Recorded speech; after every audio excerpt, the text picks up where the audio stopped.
যত কিছুই করি না কেন আমি 5 ওয়াক্ত নামাজ পড়ি। আমি আসলে মানুষকে বিশ্বাস করতে পারি না বিধায় আমি কুকুর বিড়ালকে বন্ধু হিসাবে বেছে নিয়েছি। আমি ছেলে বন্ধুদেরকে মেয়ের সমপরিমাণ দেখি বা সমতুল্য দেখি, সে যেন টিচার বাটপার না হয়। অ্যাটলিস্ট বন্ধু এরকমই হওয়া উচিত যাকে অন্ধবিশ্বাস করতে পারে। ক্রিয়েশন বলতে ডিজিটাল প্ল্যাটফর্ম আর আমার বাগান বাড়ি। আমি আসলে কারোর সাথে মিশি না এখন। আমি মিশে যেভাবে প্রতারিত হয়েছে, যেভাবে ধাক্কা খেয়েছে, যেভাবে নির্যাতিত হয়েছে, নিপীড়িত হয়েছে, আমার আর ভালো লাগে না অ্যাকচুয়ালি। কারণ আমার মতো মানুষ, মানে নিরপরাধ একটা মানুষের 15টা মামলা হচ্ছে, সেই মামলাগুলি থেকে আমি উত্তরণ করে আসছি। এটা আসলে আমার জন্য অনেক বড় একটা যুদ্ধ ছিল।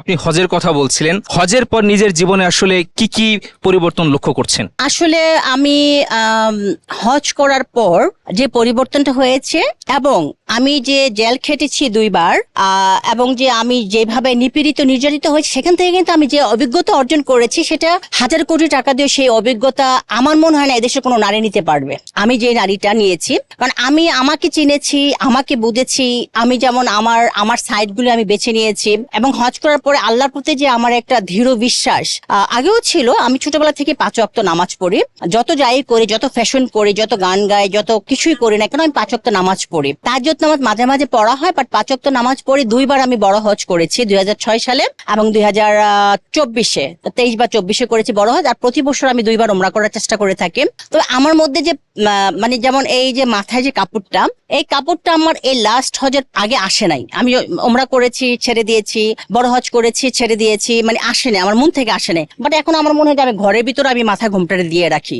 যে কোনো ভিডিওতে আমার ঘোমটাটা চলে আসে। এটা হচ্ছে আল্লাহ পাকের প্রদত্ত একটা নিয়ামত, এবং ওনার পক্ষ থেকে আমার প্রতি একটা, মানে এটা বলবো যে মানে উনি আমাকে অর্ডার করেছেন বা আমাকে হেদায়েত দান করেছেন। আমি মনে করি আমাকে আল্লাহ পাক হেদায়েত দান করেছে। হজ করার আগে আপনার জীবনটা কেমন ছিল? হজ করার আগে লাইক ফ্রেন্ড সার্কেল অনেক বেশি ছিল, বন্ধু বান্ধব ছিল। আপনারা জানেন আমি অনেক করে ক্লাবের মেম্বার, ক্লাবে যেতাম, বন্ধু বান্ধবদের সাথে আড্ডা করতাম। বাট এখন আমার ওটা ভালো লাগে না, টানে না আমাকে একদমই টানে না। কারণ আমি এখন আমার বন্ধু বান্ধব, আমার বললাম তো আমার বন্ধু বান্ধব হচ্ছে আমার ডিজিটাল প্ল্যাটফর্ম, আমার বন্ধু বান্ধব হচ্ছে আমার কুকুর বিড়াল, আমার বাসায় অনেক কটা বিড়াল আছে, আমার বাগান বাড়িতে অনেক বিড়াল, কুকুর, খরগোশ। মানুষকে বিশ্বাস করতে পারছেন না, এই জন্য কি কুকুর বিড়ালকে বন্ধু হিসেবে বেছে নিয়েছেন? ওই লাইনটাই বলেন তাহলে, যে মানুষকে বিশ্বাস করতে পারি না এই জন্য কুকুর বিড়ালকে বলে ভালো। হ্যাঁ, আমি আসলে মানুষকে বিশ্বাস করতে পারি না বিধায় আমি কুকুর বিড়ালকে বন্ধু হিসাবে বেছে নিয়েছি। তবে মানুষের জীবনে বন্ধু দরকার আছে বিধায় আমি 2-1টা ভালো বন্ধু খুঁজছি, যারা আমাকে ছাতার মতো করে আগলিয়ে রাখবে বন্ধু হিসাবে। সেরকম বন্ধু আমি খুঁজছি, যদি পাই হয়তো বন্ধুত্ব করবো। বাট